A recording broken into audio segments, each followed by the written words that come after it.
You know, they say that opposites attract. Well, I can certainly attest to that. My husband and I are polar opposites, including the way that we handle stress.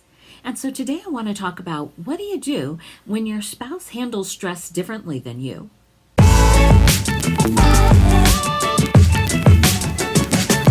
When one of my sons was young, we had a really small bathroom.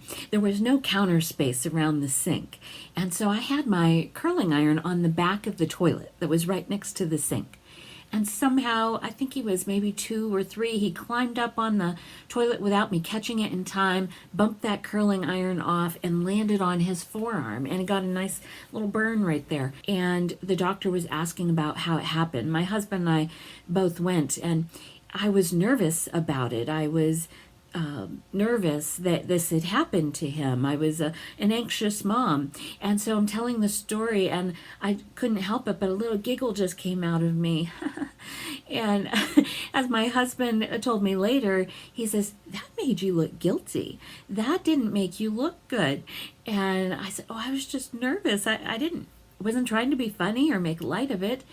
So that's just the way that I handled stress in the moment. And each one of us handles stress a little bit different. Did that response make me wrong or bad? No, of course not. And the same is true for your spouse. Maybe something really stressful is happening in your relationship and your spouse is joking about it. And you're thinking that's totally inappropriate. Could you just stay focused? We need an action plan. We need to research the problem. We need to come up with our action of what we're going to do. You're just sitting there laughing about it. You're making jokes. You're making light of it. Would you grow up? Would you be serious?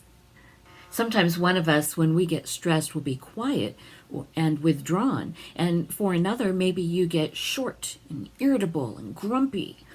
So what can you do when you as spouses have different responses to stress so that you can smooth things out and make your marriage more joyful?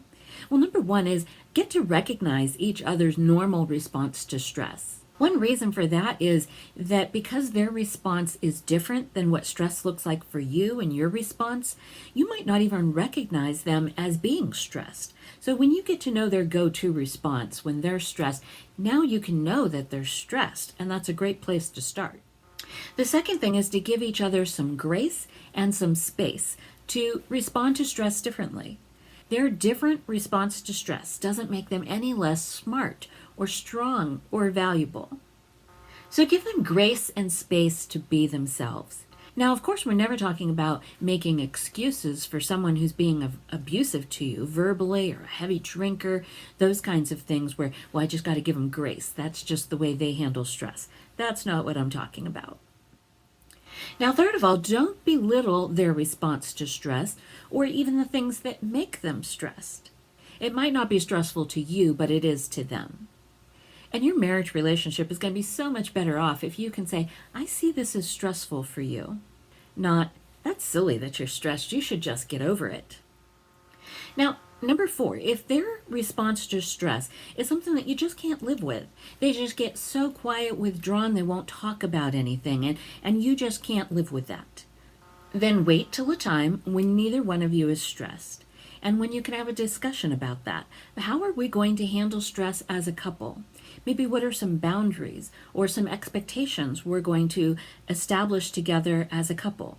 Maybe you establish as a couple that you're always going to talk things through, that you're not going to hold things back from each other, that you're going to own what it is that you're feeling and have a safe space to be able to communicate it. And that leads me to number 5.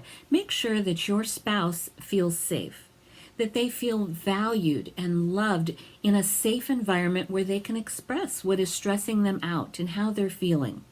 You know, we all bloom like a flower when we feel valued and heard and accepted just the way we are. And they'll have the best chance at responding to stress appropriately, even if their response is different than yours, if they're in this safe environment. You know, I'm on a mission to make sure that all Christians know that we can bust through stress, worry, and fear. We can start to experience more peace and joy and rest in this life. We don't have to wait till we get to heaven someday. So I hope you're enjoying these strategies that I'm sharing with you, and I hope you'll share them with a friend. And as a special thank you for doing that, I have a thank you gift down below. Until next time, I'm Donna Rickett, the Stress Buster Coach, helping you to build a stronger spirit so you can have a more joyful life.